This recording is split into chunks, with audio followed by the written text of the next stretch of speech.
Hello, everyone, and welcome to another episode of Classic Radio. I'm your host, Louis B. When it comes to noir, Dana Andrews is the equivalent to the everyman in the shadows. In this fantastic genre, he emerges as a captive, interesting, mesmerizing everyman from the poorly lit alleyways of film noir. His expressionless look and unflappable demeanor had a significant impact on the environment of the film noir genre. His ability to communicate the moral ambiguity and existential melancholy that are characteristic of the genre is demonstrated by the journey that Andrews traveled during the period of time when Hollywood was dominated by the noir genre. In the year 1909, Andrews was born. We will study the life of Andrews, beginning with the diverse personalities he brought to life in noir, and concluding with the indelible mark that he left on the enigmatic fabric of cinematic narrative. The all-American team hailing from the Midwest, Andrews' ability to portray people who are relatable to the general public is attributable to the fact that he had a childhood in the Midwest of the United States of America. This provided him with the basis for his ability to depict people. Andrews was able to embark on a career that would position him as the ultimate everyman in the noir genre as a result of his transition from being an opera singer to becoming an actor in Hollywood. This decision permitted him to take advantage of the opportunity to embark on a career. Dana Andrews gained his spot in the industry during the 1940s, when the genre of cinema noir was gaining popularity. He did this by portraying the character of the mysterious everyman who is thrust into exceptional circumstances.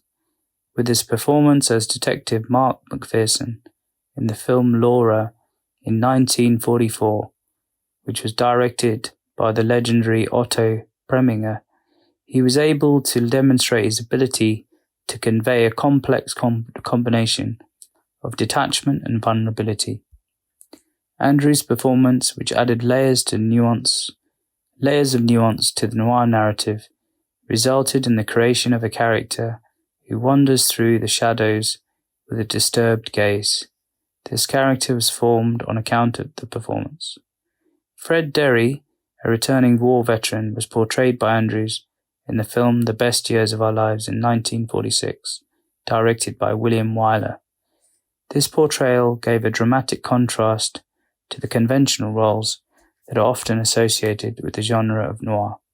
Despite the fact it was not a classic noir, the film investigated the challenges people face when they return to normal life after serving in the military. The existential uneasiness that was there after the war was given an additional layer of depth by Andrews' description of the situation. The fact that Andrews was able to convey the subtle energy of the everyman within the limits of the noir genre was shown by the fact that he worked with directors such as Fritz Lang and Preminger. Andrews' portrayal as Detective Mark Dixon, a character who is caught in a web of immoral ambiguity in the film Where the Sidewalk Ends, 1950, was directed by Preminger, demonstrated his ability to navigate the complexities of the noir story. The film was directed by Preminger. Dana Andrews has provided his versatility by working in a range of genres, including westerns and dramas, in addition to his work in the mystery and suspense genre. His off-screen troubles, such as his struggles with alcoholism, lent a degree of realism to his performances of people who were battling with their own personal demons. He was able to portray these characters with a degree of authenticity. Andrews was able to incorporate his own hardships into his performances, which resulted in the everyman roles he performed having more emotional depth than they would have otherwise had. Despite the fact that Dana Andrews' career increased in scope, as the film noir era transitioned into new cinematic landscapes, the quiet resonance of his everyman performances continued to resonate throughout his whole career. His performances in films such as The Oxbow Incident, 1943, While the City Sleeps, 1956, provided the tremendous impact that his subtle presence possessed through the course of his career. His performances were a testament to his skill as an actor. In 1992, Dana Andrews' career came to an end, making the end of a career that had spanned more than 4 decades. The curtain was ultimately drawn on his career. On the other hand, his legacy will continue to endure in the form of the everlasting marks that the characters that he brought to life will leave behind. The ability of Andrews to imbue ordinary individuals with tremendous depth has ensured that his performances continue to resonate with viewers, so exposing the force that lies dormant inside the shadows of the normal person. To sum it up overall, a voyage across the landscape of noir, in a study of nuance such as Dane Andrews has demonstrated throughout his journey. He's an ordinary person who's become the embodiment of indomitable, quiet resilience. We shed a light on the complex features of his cinematic luminary journey by examining the shadows in which his characters linger and the enduring impact and imprint he left on the delicate canvases of film noir. This will be accomplished through this investigation of shadows, and his legacy that he leaves behind is a dark set of performances that continue to reverberate and redefine the narrative contours of cinematic storytelling. Whether it is the eerie investigator he played in Laura, or as the returning war veteran in The Best Years of Our Lives, Andrews' legacy is a collection of performances that will continue to reverberate in the world, and we will not forget him. So, Stets Up are homage to Dana Andrews. Slightly under the weather today again, so apologies if my narration wasn't 100%. But this is what we do. It's very early in the morning. It's about 1:30 in the morning in the UK. That was my piece on Dana Andrews, homage to him. And please go check out some of his films if you haven't seen them already. As we move into our Christmassy period, we are looking at our episode for today. And today we will, what should we look at? Well, you probably know because we have a series that we're still doing. It's the 1949 series of, yes, you guessed it, Dragnet. So today we'll be looking at episode, can you guess it? It's quite an eerie one today. Today we're going to be looking at episode 17 of the original series in 1949. Originally screened September the 24th, 1949. And the episode is called Brickbat Slayer. A homicidal maniac wielding a brick bat is loose in the city. And every time he leaves the murder weapon behind with no fingerprints or clues. So the police have to form a very large dragnet slowly and try and get him cornered. And it's up to Romero and Friday and the head of detectives, Chief Ed Backstrand, as they work on Homicide Day Watch to get the killer before he strikes again. Once again, episode 17, played originally September the 24th, 1949. This is the Brickbat Slayer Dragnet. Let's take it away.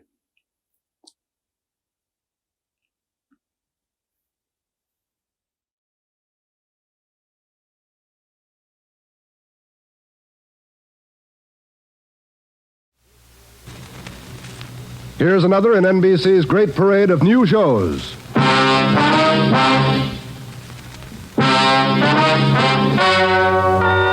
Ladies and gentlemen, the story you are about to hear is true. Only the names have been changed to protect the innocent. NBC brings you Dragnet.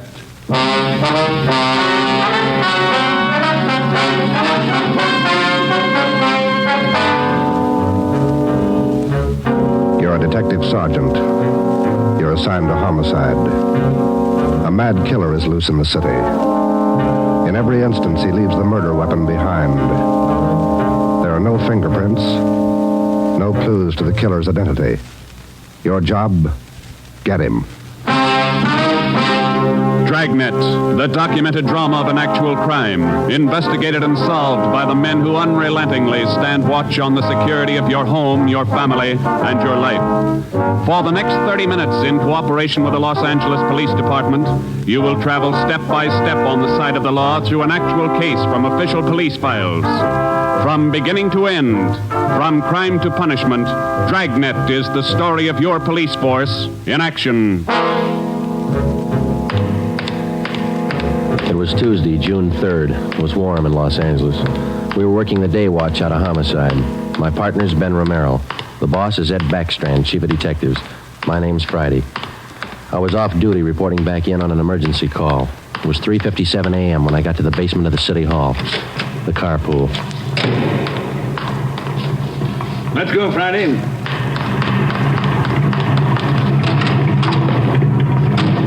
Sorry to call you back in. Couldn't be helped. All right, Ben. Okay, Skipper.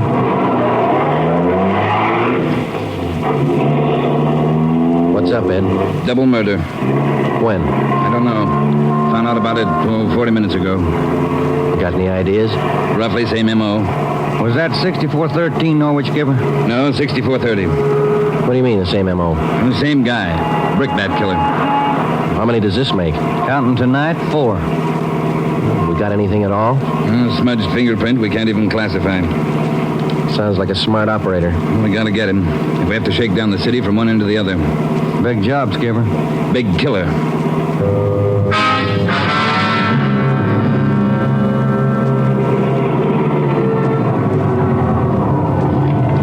At 4:26 a.m., we pulled up in front of 6430 Norwich Drive, a small group of bungalow apartments facing on an oval-shaped garden court. 2 uniformed officers were stationed at the door to the apartment. Hi, Chief. Hiya, fellas. We went inside. Wellberg from Homicide was waiting for us. This way. In here. Well, there they are. Yeah. Mother, daughter. Joe, on the floor beside the bed. Yeah, a red brick.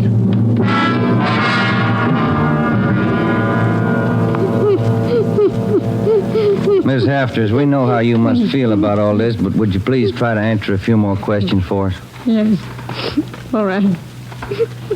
Oh, Margaret. Miss Hafters, how long had you known Mrs. Diaz and her daughter?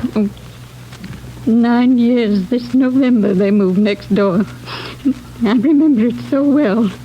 We got along right from the start. And as far as you know, the only close friends the mother and daughter had live right here in the apartment court? Yes. Margaret was a pretty girl, but she was no chaser, no boyfriends. Very close to her mother. The 2 of them very close. Did they keep any amount of valuables in the apartment? Money, jewelry, things like that? Oh, no. Mrs. Diaz and Margaret didn't have much, you know. Very modest income. They both worked. And you can think of no good reason. Oh, no. Oh, poor Margaret, poor Mrs. Diaz, lying in there. Shock. It's a terrible shock. Wellberg, Yes, Sergeant. would you show Ms. Hafters back to her apartment? Sure, Sergeant. Thank you, Miss Hafters. We appreciate it. Yes, thank you. Poor Margaret. Poor Mrs. Diaz. Well, Joe? Let's check with Ed. He's back in the bedroom. You get anything from the neighbors? The usual, Ed. No jealous boyfriends, ex-husbands, nothing like that. Boys find any evidence yet, Skipper? Well, still working on it. You got any theories? Well, we know the killings were all done by the same guy. Mm-hmm. Cuts the same pattern out of the window screen. Cuts the same pattern with a glass cutter out of the window. Reaches in and flips the locks. All right, where's that leave us? And before he gets inside, he makes sure there are only women in the house. That means he probably watches the house for a few days. Yeah. Once he gets inside, he wants only one thing, to kill. He's never taken any valuables. As far as we can tell, he's never searched for any. What kind of a man works like that? I think the guy's kill crazy. Hey, fellas, Yes, Donner? here's a break. 2 fair prints. 1 thumb, 1 forefinger. What'd you get, Pete? Only got 9 points. Not enough to go into court, but enough to make him. We'll know him when we get him. Yeah. Found the prints on the lens of the old lady's eyeglasses. Probably knocked him off the night table when he went after her. And when he was done, he put them back on the table. Yeah. Had blood on his hands, see? Yeah. That's funny, isn't it? Why would he go to the trouble of picking up the woman's glasses after he killed her? We'll ask him when we find him. All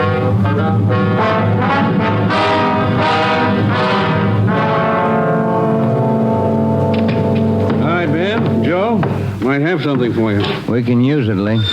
Hold it just a minute. Yeah. Crime Lab, Jones. Yeah. Yeah, all right. I'll tell him. Right, Ed. Backstrand. If you're through checking the victim's clothes by 8 o'clock, you can knock off for sleep until noon. What if we're not through? Take it up with the chaplain. Here's what I wanted to show you. Over here. A couple of casts. Bare footprint. That's right. Those from the Diaz place? Found them outside the dining room window in the flower bed. Take a look. Mm-hmm. Good cast. Size 9. 10. Missing toe there, huh? Left foot, first toe. That's lucky. Well, then the guy took his shoes off before he went in that house. That's the way it looks. You leave any other prints, Lee? 3 with his shoes on. Here they are. Here. Yeah. How would you say the guy is built, Lee? Oh, from the impression, pretty heavy man. There's no full length of stride, or I might give you an idea of his height. How about the bricks, Lee? Here they are, all 3 of them. Used this one in the first murder, this one in the second, this one last night. Leaves them around like calling cards, and there's no way to check them. You'll never get a fingerprint off a common red brick like this, Ben. Surface is too rough. Well, we got an idea of his weight. We know that the first toe's missing from his left foot. That's something. The one we had yesterday. We can check that missing toe in the amputation file, Joe. Yeah. Well, we better get back. Pete ought to have those prints ready, too. Thanks a lot, Lee. Okay, fellas. Say, they post the bodies yet? Yeah, they're doing it now. Same as the first 2. The brain? Concussion, hemorrhage. They didn't have a chance. Hold it a minute. Crime Lab Jones. Sure, just a minute. Either one of you fellas. I'll get it, Joe. Okay. Yeah, Romero. Yeah. Good, we'll be right over. They got a make on those 2 fingerprints.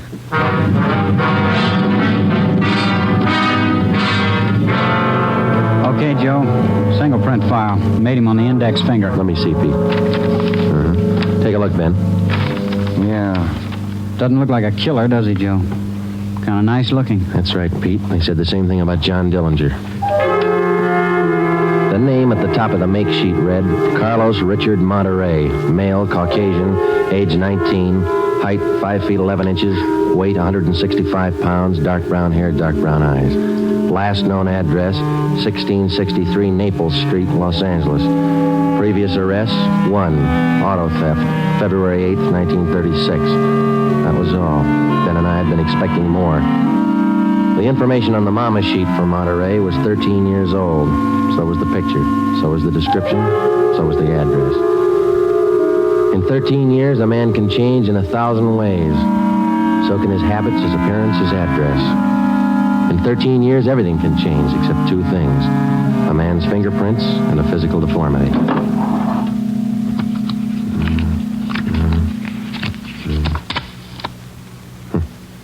Missing toe on left foot. Carlos Richard Monterey.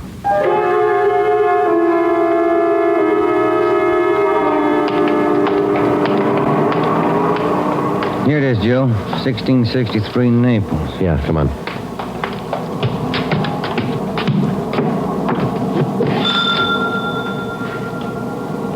Somebody's coming. Yes? What is it? We're police officers. We'd like to ask you a few questions. Oh, yes. Would you like to come in? Thank you, ma'am. Yes? Would you mind telling us your name? Monterey. Isabel Monterey. What is it you want? You're married? Yes. My husband is Francisco Monterey. Would you explain why you are here? We thought you might be able to help us. We're looking for a man named Carlos Monterey. I don't understand you. We're looking for a man. We'd like to talk to him. Do you know where he is? Yes. Carlos is dead 7 years ago. He's dead, my husband told me. And does your husband know Carlos, or did he know him? He was his brother. What about your husband's parents, Miss Monterey? Where are they? They're both dead. Sometime now. Have you ever met Carlos? No, never. I have only heard of him. What have you heard of him, Miss Monterey? Do not ask me. This is important, very important. Francisco would not like it if I told you. It's important, Miss Monterey, believe us. Carlos, he's sick. his mind. For 8 years, Francisco has not seen him, not heard from him. He thinks he's dead. But he only thinks so, Ms. Monterey. No one's told him his brother's dead. He just thinks so. What else is there to think? Where's your husband now? At his work, the store, Rivera Street near Main, grocery, Monterey Cartwright grocery.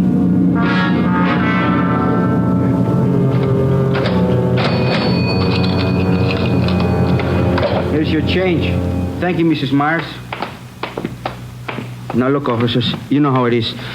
You don't like to let these things get out. That's why I trust you. You can trust us, Mr. Monterey. We just want to check on a few things. Oh, fine. Always glad to help out if I can. Well, can you tell us if your brother was ever in a mental institution in his life? Oh, I know there was nothing wrong. 1923. Got a little bad, so Mom and Dad had to put him away for a while, just till he calmed down. I remember the day. Sometimes, dumb, stupid kid, what do he know? Standing there by himself in the train, crying. The public nurse, stupid way he cried. What do you do?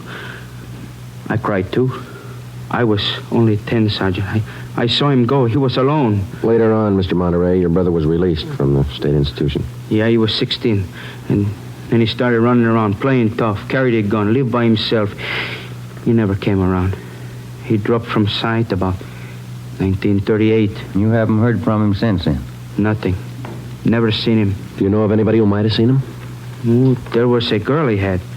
Anita something. On Soteo Street.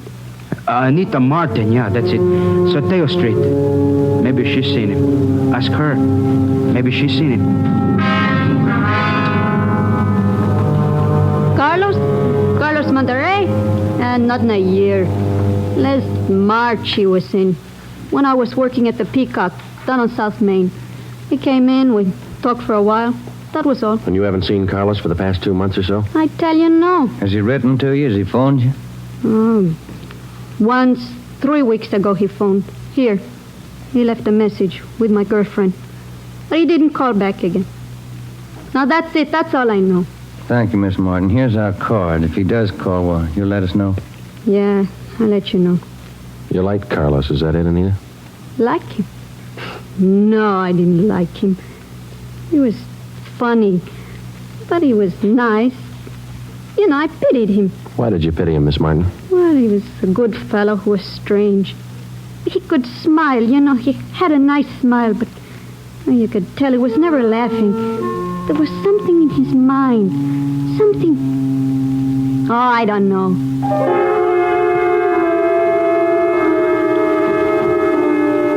At least a year, closer to 2, I haven't seen Carlos. No letters, not a card, nothing. He was in the East the last time I heard. When was that? A year ago, January, I was in here. He sent me a calendar. Sometimes he could get along fine, very well. Other times, terrible. He couldn't keep him down. How'd he manage to stay out of jail that way, Vicente? I don't know. Sometimes he should have been in jail 5 times over. And you say you don't know of anybody who might have a recent picture of Carlos, a snapshot? No. No one I can think of. Okay, Vincenti, here's our card. If you do think of somebody, let us know, will you? It'll help. Sure, glad to. If I hear of anybody. What kind of a day is it outside? Hot? Hot.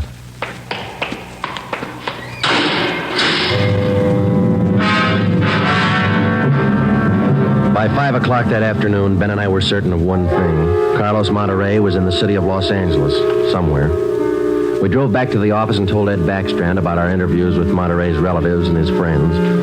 Inquiries and requests for further identification and information on him were immediately relayed to the state mental institutions. The 13-year-old picture of Monterey taken from the files was copied and distributed with a note of caution as to the age of the photograph. An APB was sent out. Stakeouts were placed at the home of Monterey's brother, at the brother's store, and at the apartment of Anita Martin. A special detail of 300 men was ordered to join the Dragnet already in operation. The details at the airport and the bus terminals were alerted, as well as the details at the Union Depot and the main post office. By 6 o'clock that night, almost 1,000 men were actively working at the job of tracking down Carlos Monterey. At 6:30 p.m., Ben and I drew a 4-hour relief period. We drove out to Ben's place, and his wife fixed us some dinner. At 10:30 that night, we reported into the office, picked up Ed Backstrand, and we drove out to join the manhunt. Unit 32R on the corner of South Flower and Loomis, the 390W, KMA 367. Unit 12A, code Code 1. 66A at 864 Wall Street. See the man about a 507. KMA 367. Unit 42, 5430 East Grand, Apartment 10, 311. KMA 367. We cruised with the Dragnet operation until 5 o'clock that morning. Ben and I took turns driving. Actually, the tremendous job of scouring 500 square miles of city for one man was only beginning. Unless there was an unexpected break, the search for Carlos Monterrey could wear on for weeks. It did. Night after night, the manhunt went on, and day after day. There was no break. 16 days later, on a Sunday night, I went to bed early. I read a while, and then I turned off the lamp and went to sleep.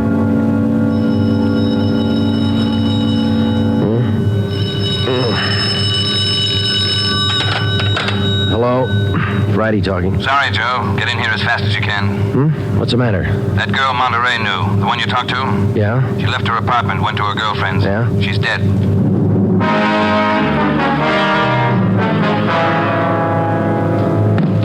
There it is. Ordinary red brick. Found it by the body. How long's she been dead, Skipper? Well, she was seen alive about an hour and a half ago. Got 3 bare footprints, good length of stride. Found them down in the lot beside the house. What do they look like? Same guy. First toe missing from the left foot. The same weight impression. Should be about 5'11". That checks out with what you got, doesn't it? All right, so it's the same guy. What about those shoes we found, Lee? Yeah, they correspond. They were impregnated with foreign matter. What'd you find? Particles of lettuce leaf, dry onion skin, traces of red cabbage. Maybe a vegetable counter. Maybe. What about the city wholesale market down on Front Street? What about any market in Los Angeles? No, Lee, that wholesale market is big enough to hide anybody. Hundreds of transients work in there. Some of them even sleep there.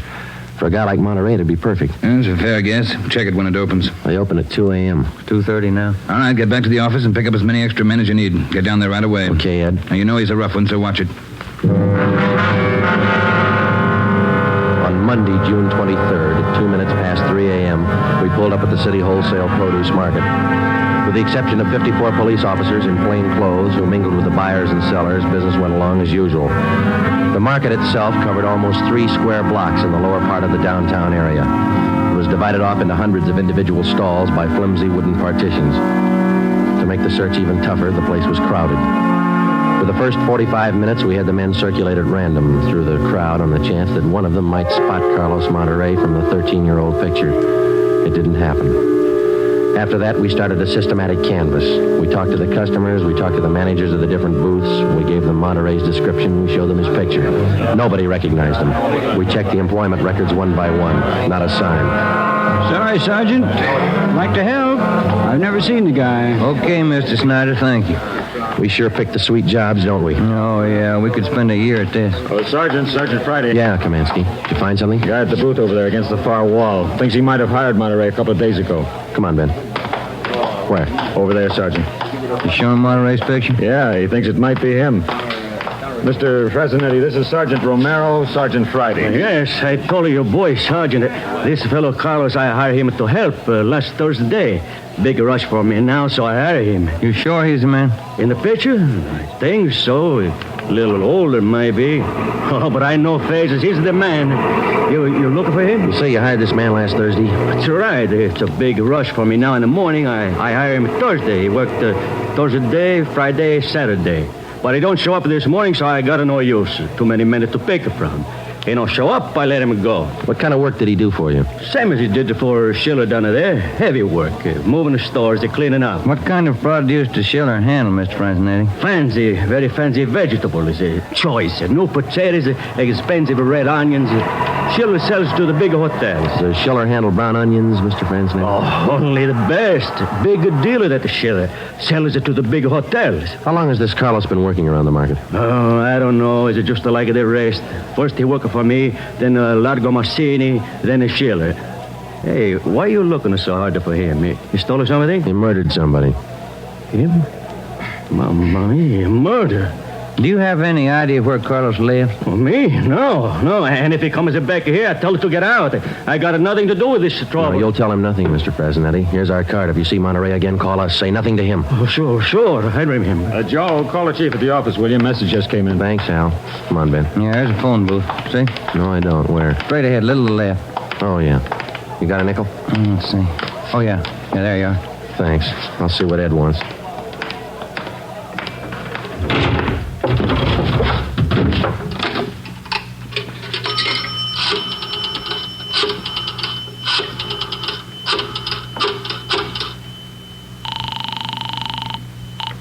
City Hall. 2511. 2511. Chief of Detectives Office, Hannon. Hi, Mike. Ed there? Ed, take it on extension 2, will you? Backstrand talking. Friday, Ed. Move fast on this one, Joe. What's up? Main post office. Carlos Monterey picked up a letter there less than 5 minutes ago.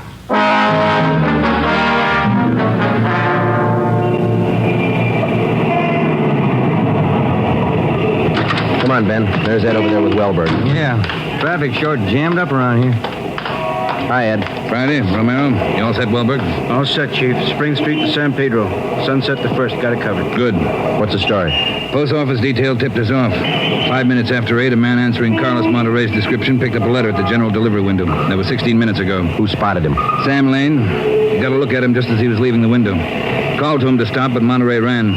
Lane called me, and we threw a net over the area for 6 blocks around. And Monterey's still somewhere inside this area? I don't know how he could have gotten out. What's next? Well, I'll give him an hour to break for it. After that, we start a house-to-house search of the whole area. Stop all pedestrian and vehicular traffic for identification. You're going to jam up the depot traffic. That's cheaper than murder, Romero. Get going. The first hour we counted off in 5-minute segments.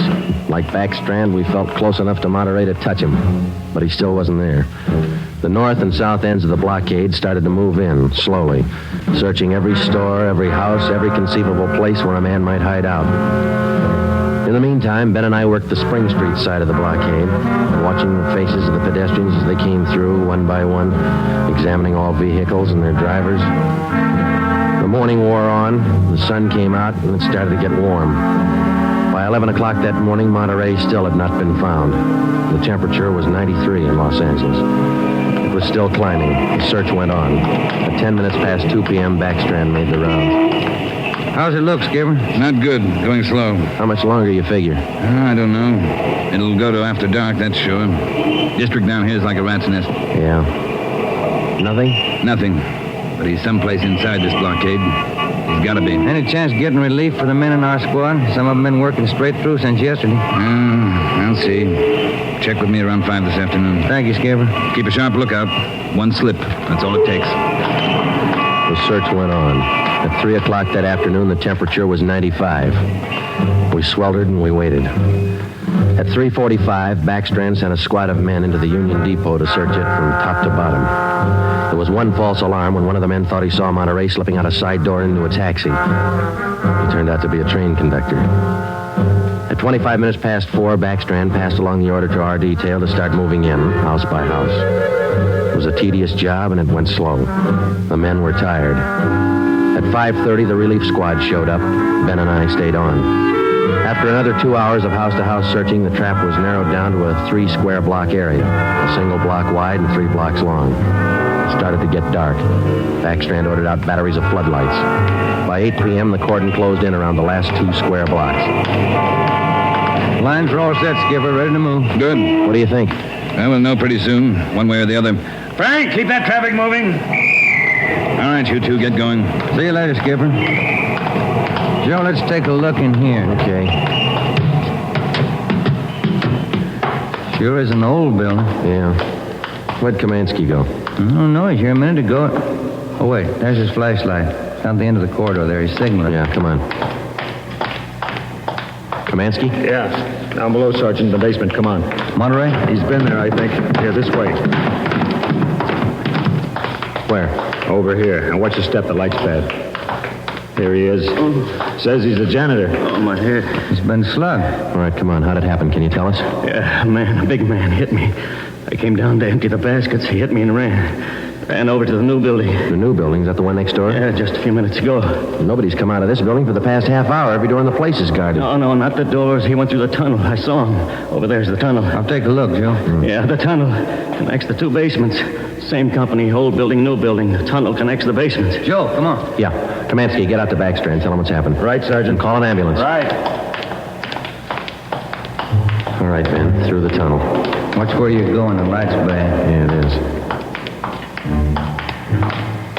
That a door up ahead there? Yeah, I think so. Yeah, let's go. Good. There's a stairway. Come on.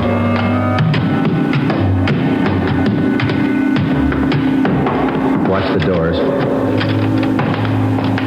Joe, the elevators. They're both on the third floor. Let's head for the stairs. Ben, come on.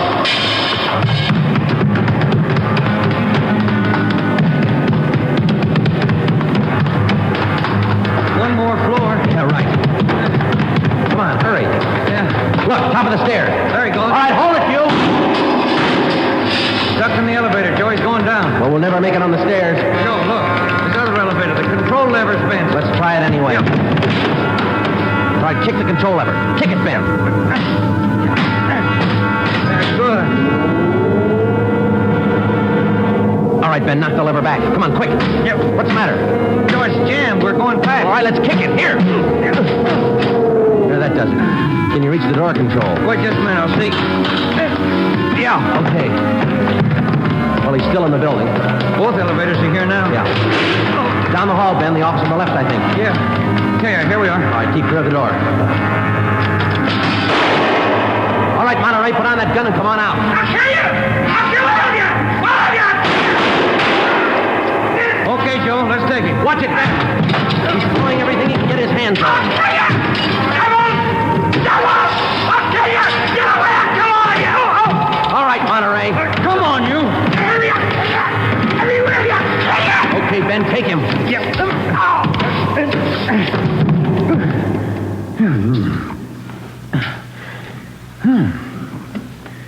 Nice looking guy. Clean cut. Yeah. Doesn't figure, does it?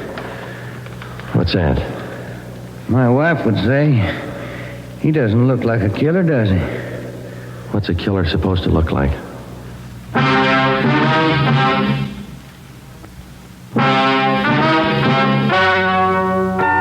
The story you have just heard is true. Only the names were changed to protect the innocent.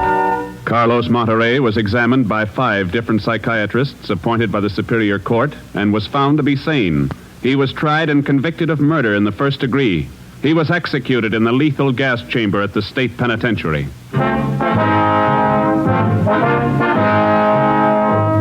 You have just heard the 17th in a new series of authentic cases from official files. Technical advice for Dragnet comes from the office of W.A. Wharton, Acting Chief of Police, Los Angeles Police Department. Tonight's program is dedicated to motorcycle patrolman John Kramer of the El Paso, Texas Sheriff's Department, who on the afternoon of April 26, 1940, gave his life so that yours might be more secure.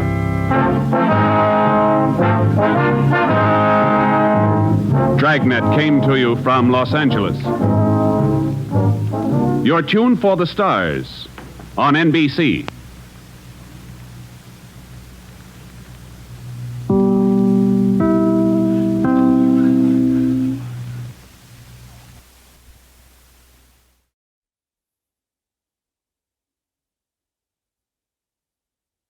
Well, thank you. Hope you enjoyed that episode. This is Louis B. from Classic Radio. So, yeah, I mean, it's been an interesting journey. It is currently the 22nd of December. It is it the 22nd December? Probably isn't, is it? It's actually the 24th of December. It's New Year's Eve. But it's very early in the morning on New Year's Eve. So hopefully you enjoyed that episode. And I wish you all a very, very Merry Christmas and a Happy New Year. It's not that too early, is it? It's New Year's Eve now. So I can comfortably say that. A lot of people do celebrate New Year's Eve New Year's Eve. Did I say New Year's Eve? I meant Christmas Eve. You can say I'm a bit under the weather today. But yeah, it's not New Year's Eve, it's Christmas Eve. So I was going to say I actually thought that it was Christmas a few days before Christmas Eve. But actually I was saying wishing people Merry Christmas, and I said sorry it's early, but I think it's important. And I didn't realize that actually it was it's actually quite it's quite appropriate that we record this into the early hours. And now it's New Year's Eve. Sorry, Christmas Eve. I'm doing it again. So yeah, Dana Andrews. He was actually a very well-known star in film noir and a leading man in the 40s. Had various prestigious roles. He's best known for the film Laura in 1944, as well as the role of Fred Derry in The Best Years of Our Lives in 1946, which was critically acclaimed. He was born on a farm in Mississippi, and he was part of a large family. His father was a minister, and he has 12 siblings, so that was pretty interesting. And they subsequently moved to Texas, and it's interesting. He had an interesting life. Studied in Houston, and then he moved in the 30s. He moved to Los Angeles to pursue a role as a singer, working various roles, and then moved into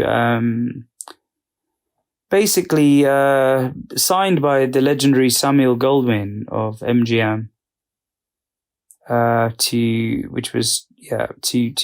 basically do a contract and develop himself. And he worked on various productions. His first role was a role called Lucky Cisco Kid in 1940. And he also appeared in a role in Sailor's Lady in 1940, which were developed by Goldwyn, but actually released by 20th Century Fox. And then he was effectively loaned out to appear in a film, Kit Carson, in 1940. Before Goldwyn decided to use him in his first Goldwyn production, which was directed by William Wyler in The Westerner, in 1940, which also starred Gary Cooper.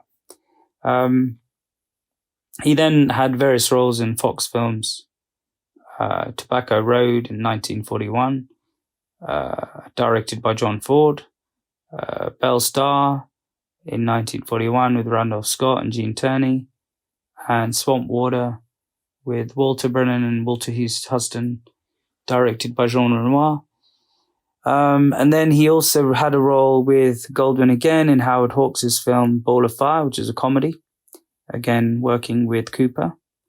And then he went back to Fox and was given his first lead in The Berlin Correspondent in 1942, and then played second fiddle to Tyrone Power in Crash Dive in 1943, and then appeared in the legendary Oxbow incident with Henry Fonda in 1943, which is often played as one of his best roles. Went back to Goldwyn again to play North Star, 1943, directed by Louis Milestone, and then worked on a propaganda film in 1943 called December the 7th, the movie, and then used by Goldwyn again, Up in Arms, supporting, in 1944, Danny Kaye. He then was back in Fox for The Purple Heart in 1944 and A Wing and a Prayer in 1944. One of his best roles was a detective who was infatuated by a presumed murder victim played by Gene Tierney in 1944, the film Laura, which was produced at Fox, directed by the legendary Otto Preminger. He then co-starred with Gene Crane in the musical The State Fair in 1945, and reunited with Preminger in the film noir Fallen Angel, 1945, which is quite a well-known noir film. He then made another war movie, Walk in the Sun, 1945, and another one, Canyon Passage, 1946, directed by Jacques Tourneur with Susan Hayward. His second film with William Wyler for Goldwyn, and perhaps his best-known film, is The Best Years of Our Lives in 1946, which was a critical success and also popular with the public. Basically very relevant because at the time a lot of war veterans were coming back after the World War II, and the film was all about how the American society had trouble integrating the veterans back into life. But actually it outgrossed the long-standing success of Gone with the Wind as a kind of war film. And actually, in 2007, it was ranked by the AFI as number 37 on the top 100 movies series. He then appeared in Boomerang, 1947, directed by Elia Kazan, Night Song at RKO, and Daisy Canyon. Sorry, that was 1947 as well. Daisy Canyon again for Premiere, 1947. And then in the anti-communist film Iron Curtain, 1948, reuniting him with Gene Tierney, and Deep Waters, 1948. And then he made a comedy for Louis Milestone, Enterprise Pictures, No Minor Vices, 1948. And then traveled to England for Britannia Muse, 1949. So I could go on, but he just carried on making a lot of films. His career kind of waned in the 50s, made various films. And towards the kind of mid to end, he was mostly making B movies, and then started appearing on various TV things.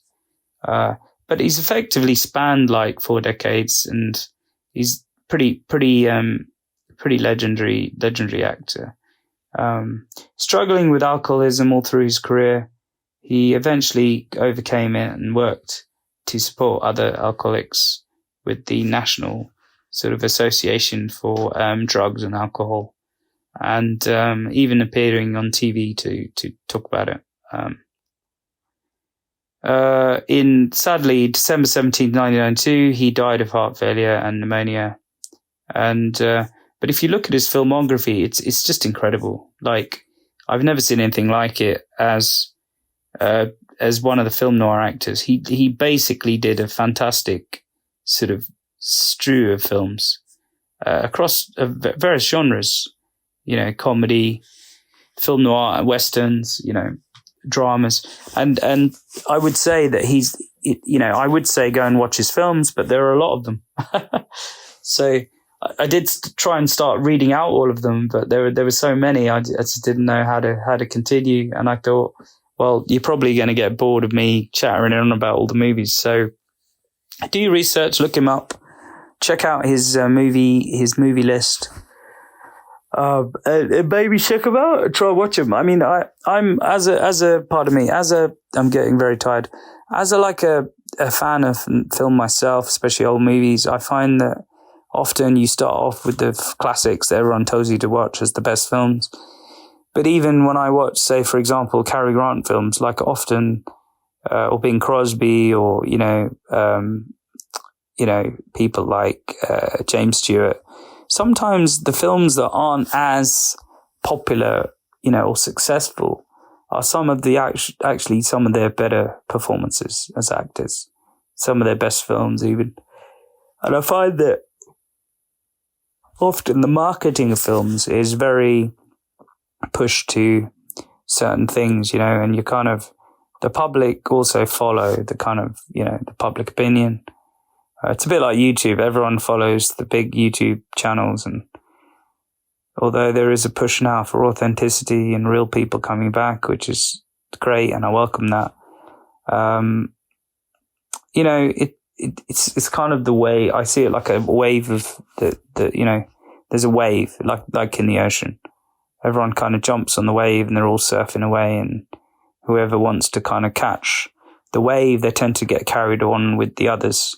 And it's almost like human psychology. If you see something that's popular, everyone jumps on it. But as a film lover myself, I always have this own personal view that actually it's okay to think what you think, and everyone's entitled to their own opinion. what is art to you may not be art to others. Why art house, cinema, and independent film is so important. And we shouldn't be pushed by the big Disney movies and whatever to just take over and sort of stop us from being able to, watch these classics. When I grew up, these classics were available. These classic radio shows were available on national radio, and these classic films are available on national TV. And now you go on to BBC in the UK or BBC Two, and you can't get hold of these. You can't get hold of these things. You can't get hold of them. So it's a shame. They initially took them all and put them on Sky TV, and Sky TV was only for very wealthy people. It was so expensive that people who had it were just initially, basically put it out of reach of the ordinary people who literally paid for the TV license and had the right to watch these old films, and the BBC had the license to show them, but they didn't show them as often, and it was sad, really. I felt quite sad. And now they're just scattered all over different channels. There's some TCM on Sky, and you've got maybe some Sky Classic channels will show them, some BBC, some on Amazon, some on Netflix. So it's like, and when they go on Netflix, sometimes Netflix kind of buys them and takes over. So it's just sad that, you have to kind of dodge around to try and find, the ones that work for you. And, it's a challenge. It's a challenge.